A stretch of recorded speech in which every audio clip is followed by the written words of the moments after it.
Welcome back to the weekly Education Pulse. I'm Sammy. I'm Tony. Each week we bring to you the latest updates shaping international schools market worldwide. Let's kick things off in Eastern Europe. This is where a new chapter is opening for international education in Romania. Mark Twain International School will launch its brand new campus in Cosmopolis, just outside Bucharest. Cosmopolis is a huge residential project, over 15,000 residents already, with plans for many more. So the school's decision to expand here is really about meeting the demand for families moving to this growing community. Exactly. The school itself isn't new. Mark Twain has been established in Bucharest since 1995, but this second campus marks a major expansion. It's set to open in September 2025, offering the IB right from early years through to diploma level. It's interesting timing. Romania's international school market is still relatively small compared to its neighbours like Poland, but the growth trajectory is strong. Families in these urbanising areas are increasingly looking for international pathways, especially ones tied to university preparation. And it's also worth noting Romania entered the Schengen area on the 1st of January 2025, a move that's expected to boost mobility, investment, and confidence in the country. So this isn't just about a new school building, it's about capturing a wave of domestic and expat demand in a fast developing suburban hub. And from Romania, we move across to Portugal, where there's been another acquisition in the international schools market. Yes, Forfar Education has acquired Torres Vedras International School, located just north of Lisbon. Forfar has been steadily expanding its portfolio across Europe, with this acquisition adding a bilingual school that serves students from age 3 through to 18. Yeah, the bilingual element is key here. Torres Vedras International offers both English and Portuguese, which is increasingly attractive for local families who want international opportunities for their children, while maintaining strong ties to their culture and language. And it's another sign of growing investment interest in Portugal. Over the past decade, the country has become a hotspot for international schools thanks to expat arrivals, returning Portuguese families, and demand from locals seeking that global university pathway. Yeah, Forfar's move also reflects the broader trend of consolidation. We're seeing more school groups, large and mid-sized, acquire independent private schools to strengthen their presence in competitive markets.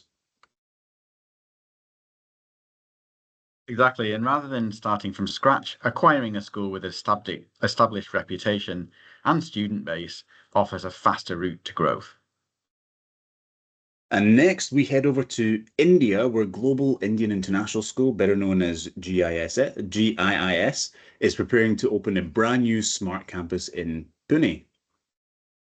And GIIS is one of the big names in international education, with campuses across Asia and the Middle East. This new Pune school is designed as a school of the future, with advanced digital infrastructure and a strong focus on innovation in teaching and learning. Yeah, the new campus will be able to accommodate 3,500 students and is spread over 6 acres. It's going to offer both CBSE and Cambridge curricula, a combination that appeals to both local Indian families and those looking for international pathways. And Pune itself is an interesting location. It's already known as a education hub in India, home to many universities and tech companies. The demand for high quality K-12 schooling, particularly with international standards, is rising fast. Yeah, and what also stands out here is the school's emphasis on technology integration here. They're talking about AI-driven personalization, digital classrooms, and sustainability features built into the campus. And this reflects a broader trend we're seeing in India, where schools are branding themselves as smart or future ready to appeal to the expectations of tech-savvy families. Absolutely. And it's a mix of scale, innovation, and curriculum flexibility that GIIS is hoping will set this campus apart in what is becoming a very competitive Indian market. Thanks, Tony. And now to Bangkok, where a brand new international school has just opened its doors. SBS Bangkok is the latest addition to Thailand's international school scene. It's no surprise why they chose Bangkok. Thailand's international school market has been going steadily, with demand from both expat families and an increasing number of Thai parents. For many local families, Cambridge qualifications are seen as a passport to global higher education. Exactly. By offering the full Cambridge pathway under one roof, SBS is positioning itself as a one-stop option where a student can join at the age of 5 and continue all the way to university entry. It reflects a wider trend we've seen, school groups diversifying across the region and using curriculum as a differentiator. In markets like Bangkok, where competition is really strong, having a complete Cambridge offer can really set the school apart. And next, a major acquisition in Southeast Asia. Nord Anglia Education has officially welcomed Regents International School Bangkok in Thailand to its global family. Yeah, Regents is actually one of the most established British international schools here in Bangkok and in Thailand, with a reputation for strong academics and a diverse student body. And for Nord Anglia, this is a significant move. They already operate other schools in Thailand, so adding Regents gives them a much stronger footprint in the country. Yeah, it also highlights the continued consolidation that we've just been talking about in the sector. Private schools with long-standing reputations are increasingly being acquired by large groups who can bring investment, global branding, and additional resources. For parents, it usually means access to Nord Anglia's wider network, collaborations with organisations like MIT and Juilliard, global exchange opportunities, and reassurance of a big operator behind the school. Exactly. It's not just about one school changing ownership, it's about how international school groups are shaping the competitive landscape across Asia. And we're actually going to stay with North Anglia for our next story, this time in South America, where Rochester School in Bogotá, Colombia, has just joined the North Anglia education family. Rochester is one of Colombia's leading bilingual schools. It serves students from early years right through to high school, offering a blend of local and international curricula, including IB programs. Yeah, and what makes this significant is that it's North Anglia's first school in Colombia. Colombia's international school market has really been gaining momentum in the last few years, particularly in Bogotá. Demand is coming from both expat families and a growing number of local parents who want bilingual, internationally recognised education.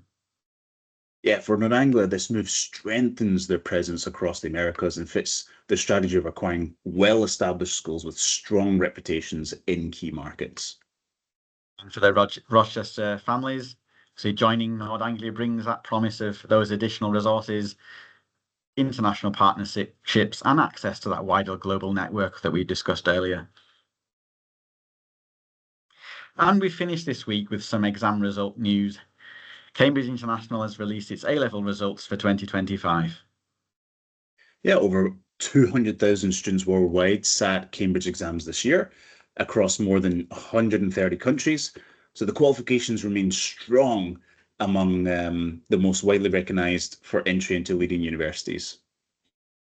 Striking is the global spread. Cambridge qualifications are now embedded in international schools as well as national schools that want their students to have that internationally benchmarked outcome. Exactly. And for families, these results, the results season updates are a reminder of the credibility of Cambridge in the international education space. The A levels alongside the IB diploma are still two dominant pathways into top tier higher education globally. And for the schools, the results are a key part of their value proposition, showing parents that their students are graduating with qualifications that open doors around the world. And that wraps up our news for this week. But stay with us because now it's time for the business behind the school, where we dig into one of the operational or financial themes shaping international education today. Yeah. So it's amazing how many schools still make major decisions on gut feel. Admissions forecast, staffing levels, even fee adjustments, all based on vibes, not verified data.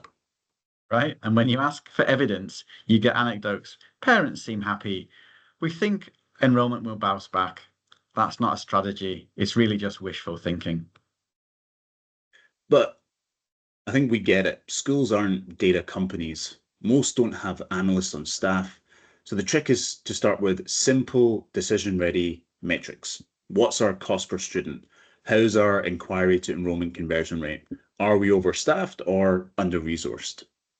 And it's not just financials. Survey data from parents, students, staff can tell you what's working and what's not. But it also helps to act on it, not just file it away. Yeah, dashboards help as well. Even a basic spreadsheet that tracks key KPIs each term is better than nothing. But leadership teams need to be aligned on what to watch and also what they mean. We also need to kill the myth that more data equals better decisions. It's about the right data at the right time for the right people. Exactly. And once you have that culture where people trust data, your school becomes more agile. You spot trends early, you plan smarter, and you waste less. Here's a challenge for school leaders.